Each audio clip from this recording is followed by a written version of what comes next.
मैं 2 sugar candy लेके आया। मैंने कहा गुरुजी मंगा रहे हैं तो एक अपने लिए भी ले लेते हैं। गुरुजी ने वो शुगर कैंडी अपने हाथ में पकड़ ली और घूमते घूमते एक आंटी जो मे बी 70+ ईयर की थी, उस आंटी के पास जाके गुरुजी ने वो शुगर कैंडी उनके हाथ में थमा दी। वो रोने लगी आंटी, कहती मैं पंजाब से आई हूं, पिछले 6 महीने से मेरा मन करता है कि मैं ये खाऊं, लेकिन मेरे बच्चे ला के नहीं देते। ये है गुरु, ये है गुरु। यहां आपको इस कदर साधना पड़ेगा। गुरुजी को पता था। मैंने जब गुरुजी उसको ब्लेस करने लगे तो शुगर कैंडी को और पीछे छुपा लिया मैंने। गुरुजी बोले वो दूसरी वाली दे डॉक्टर, और उनको दोनों को आंटी देखो दे दी। देखिए क्या करिश्मा है। ऐसे ही वहां पे वो थाईलैंड की लीची आई हुई थी। गुरुजी ने उसको अपने हाथ से आधा काटा और मेरे को देने लगे। कहते यार डॉक्टर ये खा, ये तेरा प्रसाद है। तो मैंने कहा गुरुजी लीची तो मैंने खा ली, ये लीची नहीं है, आप सबके सामने मेरा मजाक उड़ा रहे हो।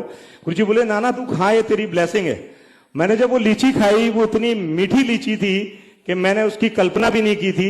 मेरी वाइफ को बुलाया गुरुजी ने वहीं पे, और हम दोनों के गले में हाथ डाल के गुरुजी बोले तू एक मुंडा और ले ले। मैंने एकदम हाथ हटा लिया।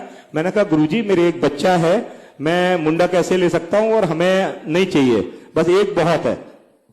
गुरुजी बोले एकदम मस्ती करते हुए चले गए कि अगर आज तूने एक नहीं लिया तो तेरे को 2 लेने पड़ेंगे, और ऐसा कह के निकल गए। अब हम भी मस्ती में थे, गुरुजी सबसे प्यार कर रहे थे। मैंने कहा हम भी गुरुजी को जोक सुना देते हैं, गुरुजी भी मस्ती कर रहे हैं। बट गुरुजी मस्ती करते ही नहीं थे। गुरुजी हंसते बैठते जगते, जो कुछ बोल देते थे वो होता था, वो होता था। इसीलिए लोग आते थे, और इसीलिए शायद आप सब भी आए हुए हैं, क्योंकि आप सबको ये भरोसा रखना पड़ेगा कि आपकी प्रॉब्लम गुरुजी की कृपा से छोटी है, आपकी परेशानी गुरुजी की कृपा में समाहित है। जिस दिन आप ऐसा फील कर लेंगे तो आपको जो भय है, दुख है, वो बंद हो जाएंगे। गुरुजी की कृपा से टाइम निकल गया, काफी टाइम निकल गया, हम भूल भाल गए इस बात को। अचानक मेरी वाइफ 2006 में दिसंबर में प्रेग्नेंट हो गई। जब हम लोगों ने अल्ट्रासाउंड कराया तो it was a twin pregnancy.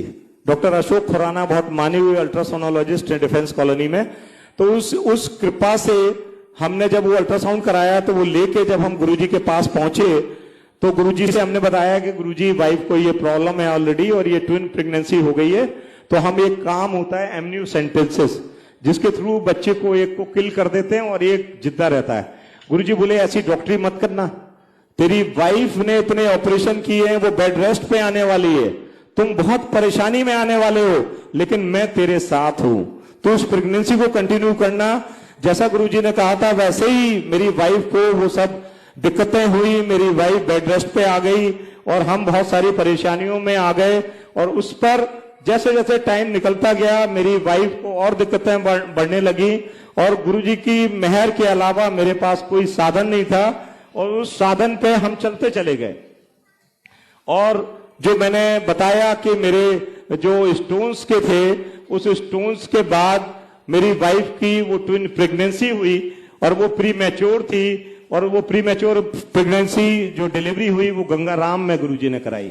और आप देखिए कि गंगाराम किसी के पैसे नहीं छोड़ता, और मेरे वो प्री मैच्योर बच्चे एक दिन भी आईसीयू के लिए नहीं गए, तो वो गंगाराम के बच्चे हैं। उनका हर ट्रीटमेंट गंगाराम हॉस्पिटल में फ्री है, and they made that delivery free of cost. गुरुजी कितनी नजर रखते हैं। उनको ये पता था मैं सैलरीड आदमी हूं, मैंने अपनी वाइफ की डिलीवरी के लिए एम्स में बुक किया था, बट गुरुजी को पता था कि वहां बच्चे कहां सेफ होने हैं और उन्हें कैसे मदद करनी है। गुरुजी ने उसी हिसाब से मदद की। तो यहां आपको इस कदर गुरुजी को मानना पड़ेगा और गुरुजी को समझना पड़ेगा, तब आपकी कृपा गुरुजी पर होने वाली है।